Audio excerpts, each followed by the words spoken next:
Ang programang ito ay rated SPG. Striktong patnubay at gabay ng magulang ang kailangan. Maaaring may masiselang tema, lengguwahe, karahasan, sexual, horror o droga na hindi angkop sa mga bata.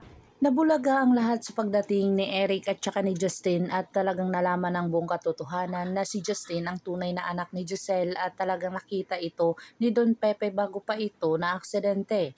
Dito na nga pinagsabihan o tinawagan ni Chinito itong si Dr. RJ Tanyag upang ipaalam sa kanya lahat ng kanilang mga nalalaman na kung saan sabi niya dito kay Giselle na darating ang kanyang anak at talagang porsigido ito na makita itong si Don Pepe.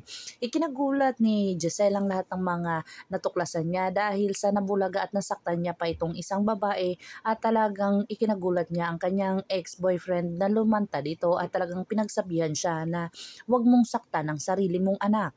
Ikinagulat ng lahat, pati ang mga kaibigan ni Annalyn sa lahat ng kanilang mga natuklasan at talagang porsigido itong si Giselle na malaman ang buong katotohanan. Sinabi ni Dr. RJ Tanyag sa kanya ang mga nalalaman dahil sa sinabi ni Chinito dito sa kanya. Sinabi nito na talagang ginawa daw yon ni Don Pepe para mabuo ang kanyang pamilya at talagang hindi na siya mag-iisa. Dito na pinagsabihan siya ni Dr. RJ Tanyag na talagang suyuin niya ang kanyang anak kung kinakailangan para hindi pa huli ang lahat katulad ng mga pangyayari ni Annalyn at saka ni Dr. RJ Tanyag at talagang porsigido ito na talagang gustong ni Giselle na malaman ang katotohanan dito talaga sa kanyang ex-boyfriend. Ipinatawag niya ito at talagang gusto niyang makausap.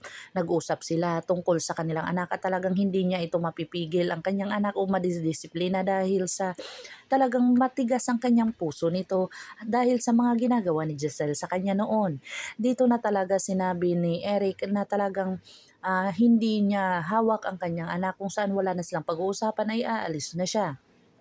Dito niya na nalaman at talagang pinadiin test ni Don Pepe itong si Justin at talagang si Giselle kung mag-match nga ito at talagang lumapit itong si Don Pepe sa kanya.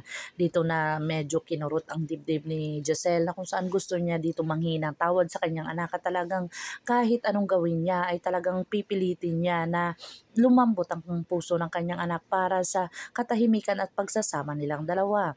Dito na kaya mapapatawad ni Justin ang kanyang ina dahil walang ina ang iiwan ang anak kung hindi ito gipit sa sarili.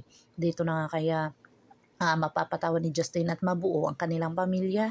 Si Annalyn ay talagang dinamayan ang kanyang ina dahil sa mga nararanasan nito.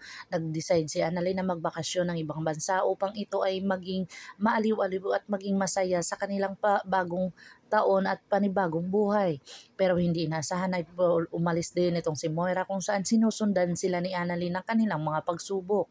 Dito na nga kaya masaksihan ni Annalyn ang lahat ng mga ginagawa na naman ni Moira at ang kasabwat niya dito at si Dr. Carlos Benitez.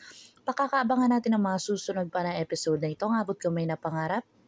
If you like my story, please like, share, and subscribe para ma-update po kayo sa mga susunod pa. Yun lamang po at maraming salamat.